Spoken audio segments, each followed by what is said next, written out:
Today, I'm finally riding the fastest train in the world, running at up to 350 kilometers an hour across this Asian country. But this train is not in China or even Japan. This is the legendary Indonesian high-speed railway. Join me on board this brand new bullet train for an extreme high-speed and silky smooth journey, as I show you all classes of travel, including the exclusive first class. And all this as I cross Indonesia's beautiful rainforest at record speed. Hello and welcome back to another video, and a very special video indeed, as I'm here in Jakarta, Indonesia at Halim station to catch the very first high-speed train in Indonesia. I'll be travelling on the Whoosh service over to Bandung. Let's go! Hello from the imposing new station of Halim, here in Indonesia's capital city and home to the city's high-speed trains. Now at the moment, the station is looking a little rough around the edges, as I was lucky enough to ride this train before its official launch. But I'm sure this station will look amazing once it's finished. Halim station is massive, similar on scale to many Chinese high-speed stations. As a result of this, it's a really long way out of the bustling city centre, though is well connected by commuter trains and local buses.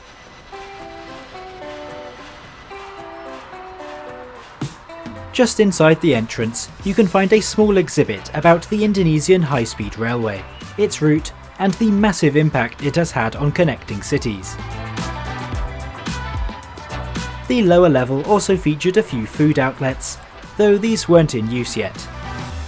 I came back a few weeks later and these were open. There was even a pop-up subway, which I think is rather cool. The station also features a customer service desk and ticket machines, though I'd recommend pre-booking online as these trains can be busy. With my ticket in hand, let's head upstairs. Tickets are inspected manually before you gain access to the waiting area, so make sure you have it to hand. Up here, you can find a bunch of seating and a cool model of today's train. But just wait until you see the real deal, it's much bigger. There's even a little exhibit explaining the history of Indonesia's railways. It was in Indonesian, but I found the pictures really interesting. All passengers are required to pass an airport-style security check, though this only took a minute. Once through, you can find a little art gallery and a merch shop. Railways have a large cult following in Indonesia.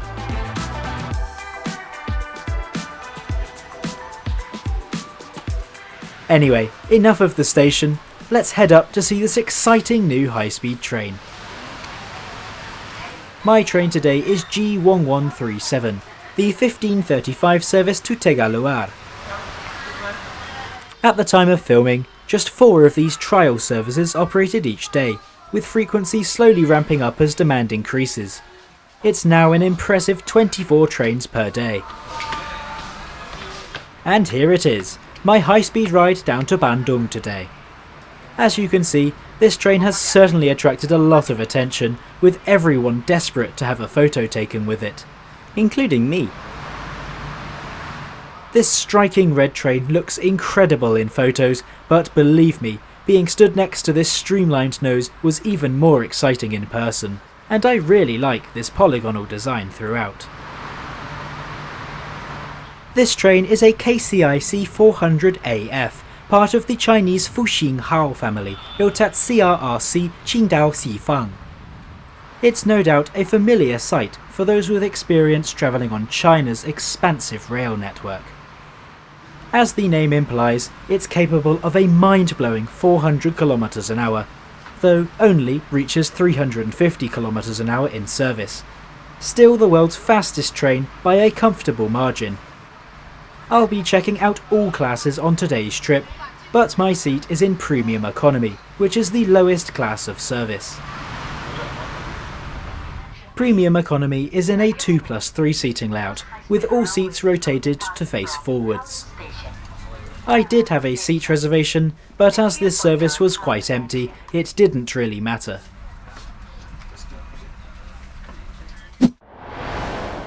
Today's route is simple.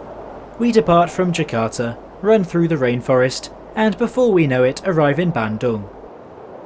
Journey time is 46 minutes, covering 141 kilometres or about 87 miles. We depart on time at 15:35, rapidly accelerating out of Jakarta.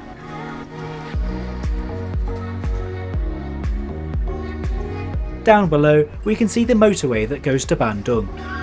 Safe to say we'll be arriving there before they do, as car journeys between the cities can take over 3 hours. Our acceleration is intense, yet despite this, the train remains dead silent. But before we reach top speed, let's have a look at the interior.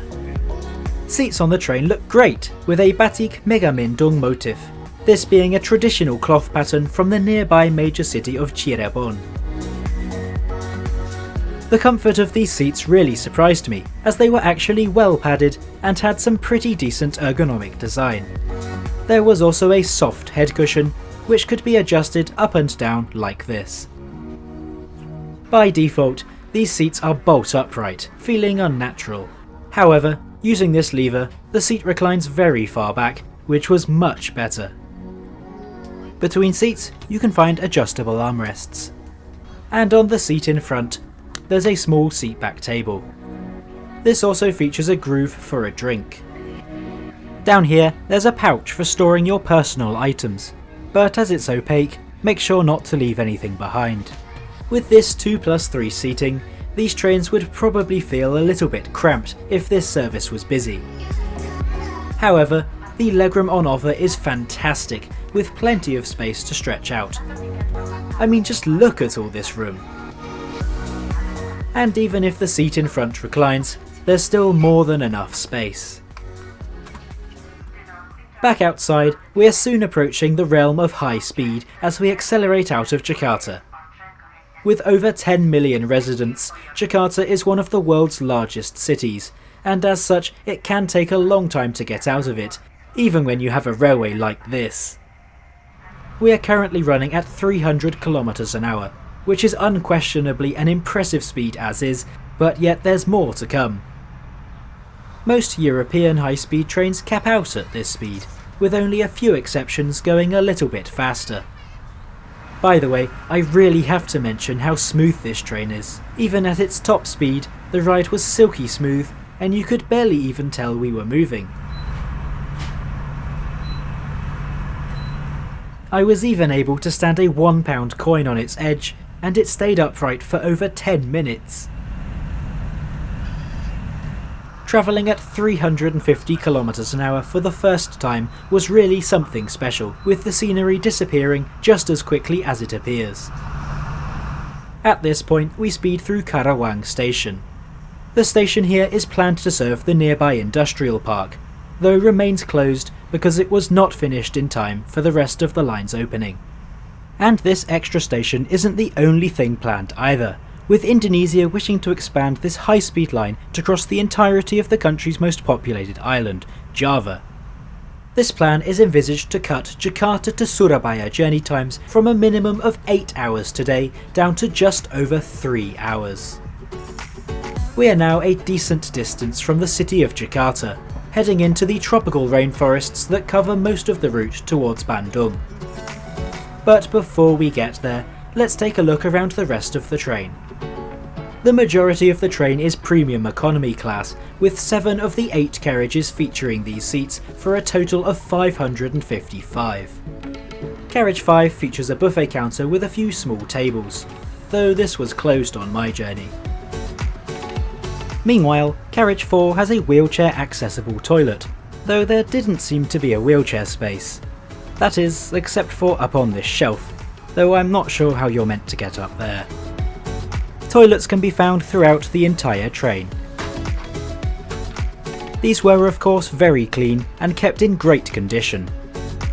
The soap dispenser was working fine, as was the water. Tissues are provided for drying your hands. In line with cultural norms, a handheld bidet is provided for washing, but those preferring Western style are also accommodated for. Carriage 1 features business class seating, with a 2+2 layout and large leather seats. This extra space would be very much appreciated on longer journeys, but is probably not worth it on this short ride. And lastly, each end of the train features a first class area, with seats in an even more spacious 2+1 layout. By the way, these classes may also receive some form of complimentary service, but if you know anything about this, then please leave a comment. And here we are out in rural Indonesia, but don't blink as you'll miss the passing views. Much of the journey is spent passing in and out of tunnels, as a result of the hilly and mountainous terrain between Jakarta and Bandung. Not long later, we begin to slow down for our first stop, but this does allow us to catch a few glimpses at the old scenic route between the two cities. And yes, a video on that is coming soon. Be sure to subscribe so you don't miss it. For luggage, these trains are equipped with large overhead luggage racks throughout. There are also large luggage stacks near to the doors. By the way, staff were really funny about how luggage was stored, and if even a tiny bit of your bag strap was hanging off, they would force you to tuck it away. I'm not sure what that was about, but it was really quite strange. Folding coat hooks were provided between every window. And all windows feature a very effective sunblind. There is also a small window ledge which can conveniently fit a phone. Between seats, there's a European-style plug socket and a pair of USB sockets. Our first station is Padalarang, served by both KCIC high-speed trains and the much slower narrow-gauge trains operated by Kereta Api Indonesia. The station serves the western side of Bandung, with the upcoming section of track featuring some incredible views of the city. Padalarang also sees a quick and easy connection to the free feeder train, which runs directly to the main station in the centre. As we climb out of Padalarang, we get a fantastic view of the sunset over the mountains we just crossed. From this elevated section of line, you can see many sights of the city, including this forest fire.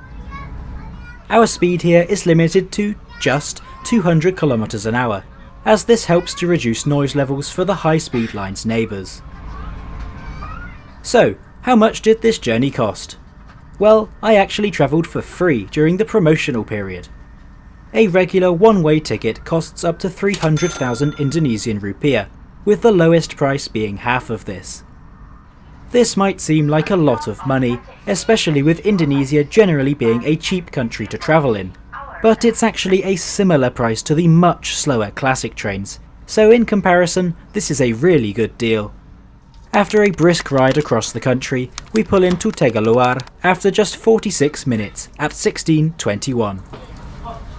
In conclusion, I really loved my ride on Indonesia's high-speed train. Just 10 years ago, trains in Indonesia would look like this, so the silky smooth and insanely fast modern bullet train really is going to be transformative, and I cannot wait to see the rest of the route finished. As always, let me know what you thought of this train in the comments, and to compare this legendary high-speed train with the famous Japanese Shinkansen, then click up here now.